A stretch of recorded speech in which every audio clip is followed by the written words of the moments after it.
Spain has deployed their military after thousands of migrants stormed across from Morocco into its North African enclave of Quetta, overwhelming border forces and leaving at least 9 people dead.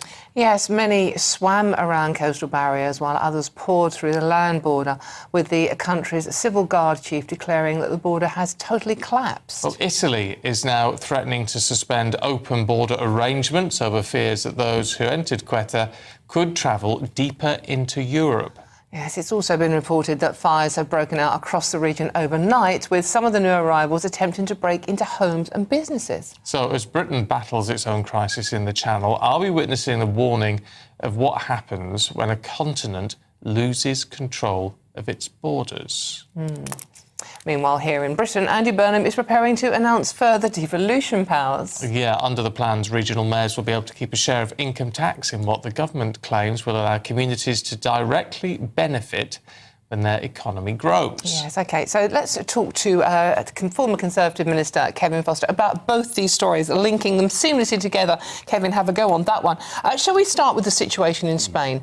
Those frankly frightening scenes we've seen of hordes of young men, and they were mostly young, fighting-age men, as we keep repeating ad nauseum, flooding across that border. Absolutely no control whatsoever. Yep, it's clear Spain has completely lost control of its border on that enclave. You know, for those who aren't quite familiar with the geography of this, Spain has 2 cities, this is one of them, that are on the North African coast. They've been Spanish for hundreds of years, and that status is controversial, it has to be said, but that's where they are. So there's a physical land border for Europe in Africa, and we've seen the complete loss of control.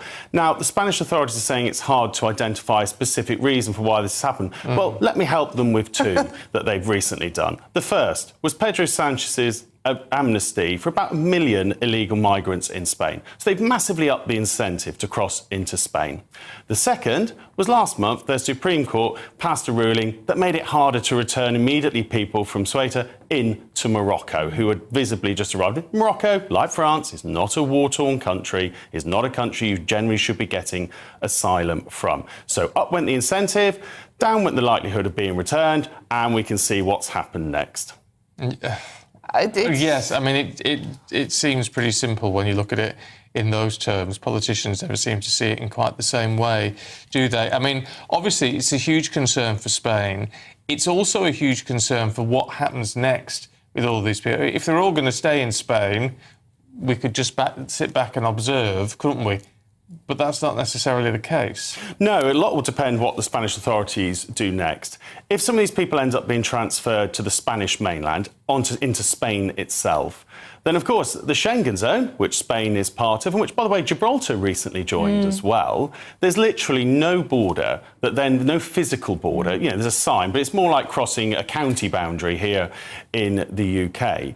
So between them and, for example, the Channel Coast, Germany and various other countries, it's why, for example, Italy's taken the stance it's taken today, that if Spain cannot get control of its border, that clearly that will mean Italy will wish to review whether it maintains an open border with Spain. And you can see the efforts countries like Poland are going to secure the eastern land border. They want this now. But under the Schengen agreement, is it even legal can Italy technically do that? Or would Brussels start? Well, there are provisions within the Schengen treaties to be able to temporarily, and in emergency circumstances, reinstate border controls. But even then, you've got to question how effective that can be across large, fairly porous land borders, which don't have fences and infrastructure and checkpoints. You know, you literally ask the police to just pull up on the motorway and start doing some checks. That is only going to be effective to a certain extent. Really, Spain needs to get a grip of this. Pedro Sanchez needs to review his policies, particularly around granting an amnesty. And, like probably would say in the UK, you also need to have a solution to returning people quickly. Kevin, you understood the reasons there. You explained the reasons perfectly well, but this was clearly organised. This was a massive young men, and there were some young women as well, but massive young men all at the same time? Yeah, there's some footage of trucks and lorries bringing people up to the border, and it does seem there must be some coordination. People don't just hang around the border in the hope something like this may happen. But there's certainly been coverage across Africa of the amnesty.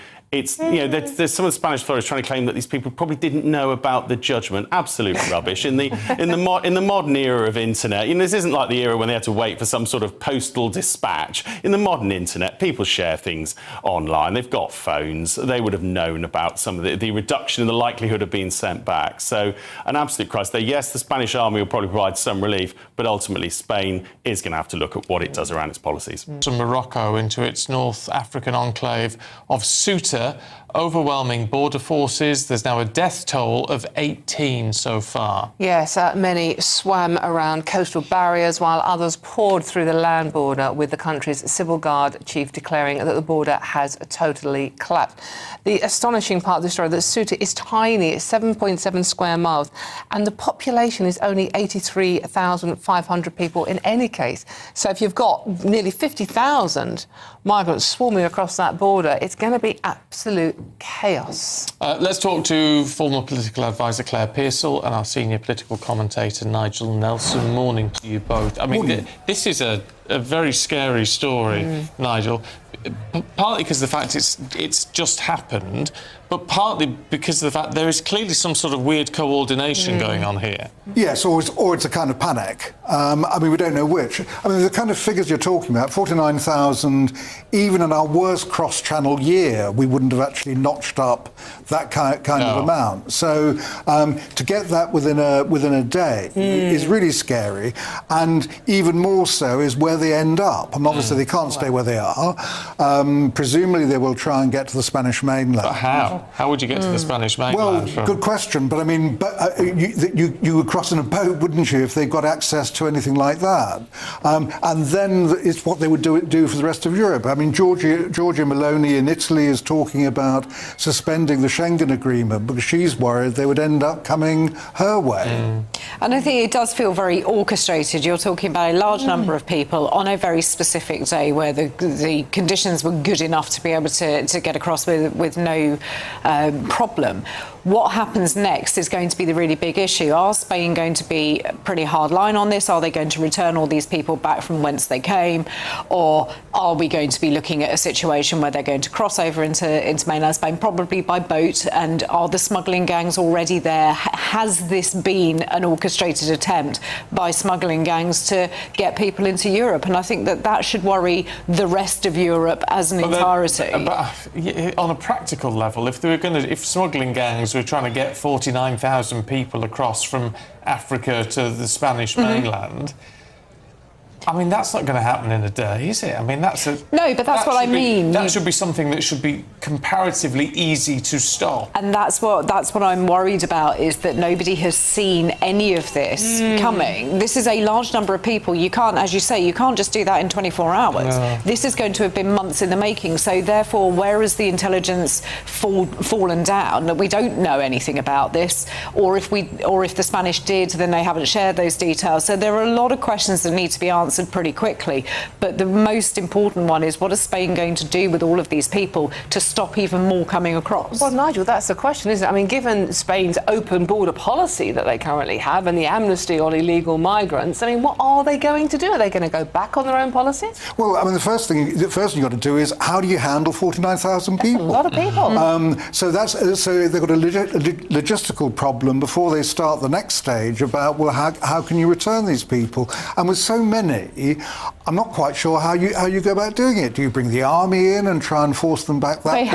They have got forces personnel being sent down there. I think of sort of 60 to 80 individuals are going down to help the people on the island. Which won't be enough to deal with 49,000 people. No, absolutely, but it's a very small island, and you kind of think, at the very least, that's what you can do. There may be more coming in the coming days. We don't know, but yes, you are going to have military force, because you are going to have to look at returning probably by boat. It's going to be the easiest way of getting that number of people back. And the worrying thing is, Claire, is once again we've seen the pictures. There are a couple of women, mostly young men.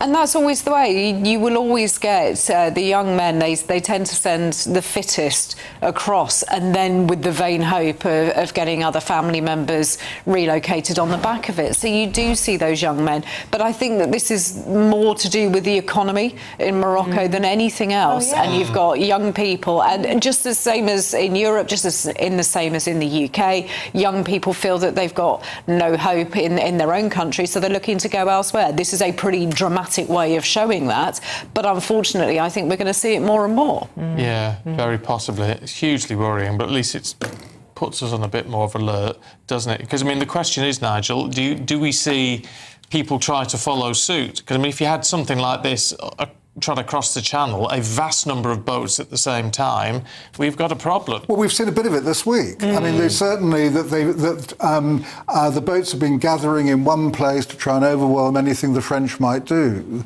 So yes, you're right. I mean, if you compare what the gangs are doing, it's very much like the drug trade. So although law enforcement can do a certain amount, they never can actually stop it. It is worrying. I mean, you just have to wondering who's organising it. But for now, we've run out of time on that one.